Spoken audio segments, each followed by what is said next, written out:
भैया बहनों, अगर मान लीजिए हमको उपसमुच्चय को समझना हो तो उपसमुच्चय में अगर हमारे पास दो नॉन एम्प्टी सेट, दो अरिक्त समुच्चय ए और बी, ए में अवयव है 1 2 3 4 5 6 और बी में अवयव है 2 4 6, तो हम किसको किसका उपसमुच्चय कहेंगे? इसके लिए हम देखेंगे कि ए के सभी अवयव क्या बी में हैं या बी के सभी अवयव ए में हैं। तो हमको देखने से ये प्राप्त होता है कि बी के सभी अवयव ए में हैं, क्योंकि बी में 2 4 6 है और ए में भी यहाँ 2 4 6 है। तो अगर बी के सभी अवयव ए में हैं तो हम कहेंगे कि बी इज सबसेट ऑफ ए। परंतु ए के सभी अवयव बी में नहीं हैं, इसलिए इसको हम लिखेंगे A is not subset of B.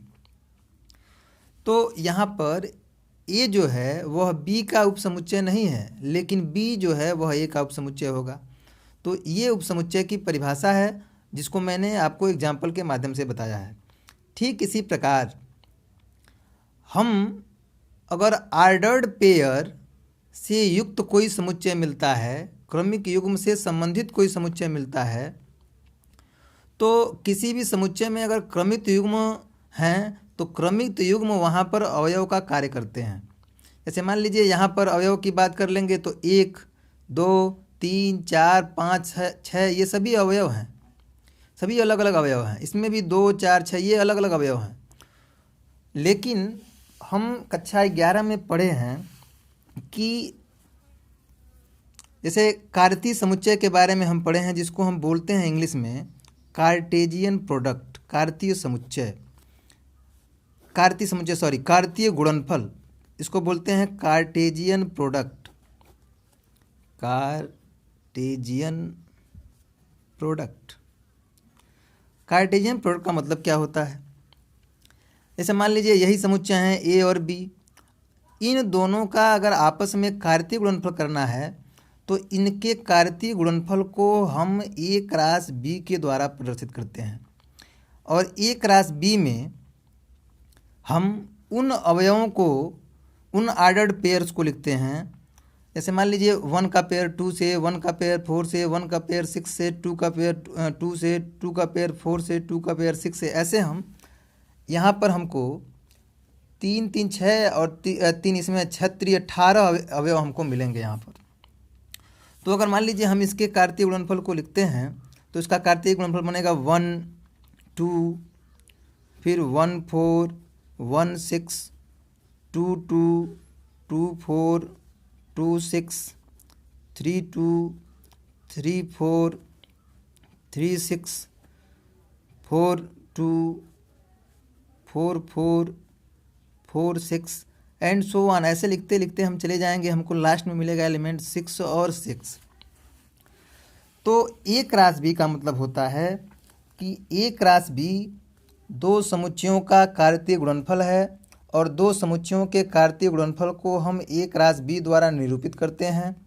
और ए क्रॉस बी में वे सभी क्रमिक युग्म आएंगे जिनमें प्रत्येक क्रमिक युग्म में पहला अवयव समुच्चय ए का और दूसरा अवयव समुच्चय बी का होता है। इसे हम कार्तीय गुणनफल कहते हैं। जैसे मान लीजिए अभी अगर हमको नया कार्तीय गुणनफल के बारे में पढ़ना है तो अगर मान लीजिए हमारे पास एग्जाम्पल के तौर पे अगर मान लीजिए हम लेते हैं ए बराबर ABC, बी बराबर मान लीजिए हमारे पास है 1 और 2, तो यहाँ पर ए क्रॉस बी को जब हम लिखेंगे तो ए क्रॉस बी के लिए ए का पेयर 1 के साथ तो हो जाएगा A1, ए का पेयर 2 के साथ तो A2, फिर बी का 1 के साथ B1, फिर बी का 2 के साथ B2, फिर C1 और लास्ट में हमको मिलेगा C2। किसी भी कार्तीय गुणनफल में जो अवयव होंगे, अवयवों की कुल संख्या उन दोनों समुच्चयों में उपस्थित अवयवों की संख्या के गुणनफल के बराबर होगी। जैसे ए में 3 अवयव, बी में 2 अवयव, 3 में 2 का गुणा करेंगे तो 3 दूना 6। तो हमको जो ए क्रॉस बी है, ए क्रॉस बी में 6 क्रमिक युग्म हमको मिलने चाहिए। तो यहाँ देखिए 1 2 3 4 5 और 6 हमको एलिमेंट्स मिल गए। इसको हम बोलेंगे ये है कार्तीय गुणनफल। अब हम कार्तीय गुणनफल की चर्चा इसलिए कर लिए हैं क्योंकि हमको पढ़ना है संबंध, रिलेशन, जिसको हम बोलते हैं इंग्लिश में रिलेशन, इसको हम बोलते हैं संबंध। तो संबंध क्या होता है, संबंध के बारे में हम जान लेते हैं। तो संबंध किसी भी समुच्चय का, किसी भी समुच्चय में संबंध, मतलब relation of A set A to B is a subset of A cross B taken out in some manner. यानी समुच्चय ए से समुच्चय बी में संबंध उन समुच्चयों के कार्तीय गुणनफल का उपसमुच्चय होता है, जिसे हम किन्हीं नियमों के द्वारा, किन्हीं ढंग के द्वारा प्रदर्शित करते हैं। जैसे मान लीजिए हमारे पास हमने ये कह दिया कि आर कोई संबंध है, और यह संबंध इस प्रकार है, आर बराबर A B such that A and B are even, A और बी सम है, जहाँ A is element of A और B is element of B.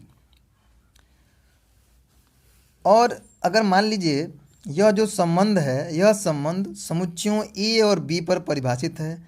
ए समुच्चय है हमारा ए बराबर 1 2 3 4, बी बराबर है मान लीजिए 5 6 7 और 8। तो इस ए और बी का हम अगर कार्तीय गुणनफल करते हैं, तो इसके कार्तीय गुणनफल से हमको ए क्रॉस बी से जो एलिमेंट्स मिलेंगे वो मिलेंगे 1 5 1 6 1 7 1 8 2 5 2 6 2 7 2 8 3 5 3 6 3 7 3 और 8 4 5 4 6 4 7 4 और 8, ये इतने हमको अवयव हमको प्राप्त होंगे ए क्रॉस बी में। तो अगर हम इस ए क्रॉस बी के द्वारा अगर हम आर प्राप्त कर रहे हैं, क्योंकि जो आर होता है, रिलेशन जो होता है, रिलेशन वो हमेशा सबसेट होगा ए क्रॉस बी का। यानी संबंध हमेशा दो समुच्चयों के कार्तीय गुणनफल का उपसमुच्चय होता है। तो उपसमुच्चय के बारे में आप जानते ही हैं, अभी मैंने बताया कि उपसमुच्चय किसी समुच्चय से मतलब अधिक से अधिक किसी समुच्चय के बराबर हो सकता है या उससे छोटा होता है। तो उसी तरह से जो रिलेशन की परिभाषा है, relation is a subset of A cross B, यानी जो संबंध है वह ए क्रॉस बी का दो समुच्चयों के कार्तीय गुणनफल का उपसमुच्चय होता है। तो इस रिलेशन के बारे में चर्चा की गई है कि रिलेशन आर इस प्रकार परिभाषित है कि आर बराबर A B such that A and B are even, यानी ए और बी दोनों के दोनों क्या हैं, सम है। For every A is element of A और B is element of B, यानी ए का मतलब यह ए और इस छोटे बी का मतलब यह बी, यानी यह ए पहले समुच्चय का अवयव है और यह बी दूसरे समुच्चय का अवयव, यहाँ पे दिया B is element of B. यानी ए जो है वह इस बड़े ए का एलिमेंट है और बी जो है यह बड़े बी का एलिमेंट है। तो अगर इन नियमों के अधीन हम देखेंगे तो आर को अगर हमको लिखना हो तो आर बराबर देखिए क्या हो जाएगा। आर बराबर हमको मिलेगा, कह रहा है कि ए और बी दोनों को हमको सम ही लेना है, इवन ही लेना है। तो ए में हमारे पास दो इवन नंबर हैं, कौन कौन, 2 और 4, और बी में हमारे पास इवन नंबर हैं कौन कौन, 6 और 8। Even number are those numbers which are divided by 2। तो यहाँ पे इवन नंबर 2 4 है और यहाँ पे इवन नंबर 6 और 8 है। तो अब हमको जब हम इस ऐसे ऑर्डर्ड पेयर बनाएंगे तो हम लिखेंगे यहाँ पे आर बराबर, यहाँ पे इवन नंबर 2 है तो 2 के साथ ये इवन नंबर इसका क्या है, 6 है, तो हो जाएगा 2 6। उसके बाद से 2 के साथ और किसको इसमें से ले सकते हैं, ये 2 है और इसमें इवन नंबर क्या है 8, तो 2 के साथ 8 को ले लेंगे। फिर अब मैंने 2 को इसमें से ले लिया, अब इवन नंबर अगला बच रहा है 4, तो यहाँ लिखेंगे 4 और इसका इवन नंबर क्या है 6, फिर यहाँ पे इवन नंबर क्या है 4 और यहाँ पे इवन नंबर क्या है 8, तो यहाँ हो जाएगा 4 और 8। अब इसमें ए और बी को देखा जाए तो ए और बी में कोई भी इवन नंबर बच नहीं रहा है, तो हमारे पास जो रिलेशन बन के तैयार होगा आर बराबर 2 6 2 8 4 6 4 और 8। तो इस तरह से हम चर्चा करेंगे इसके बारे में।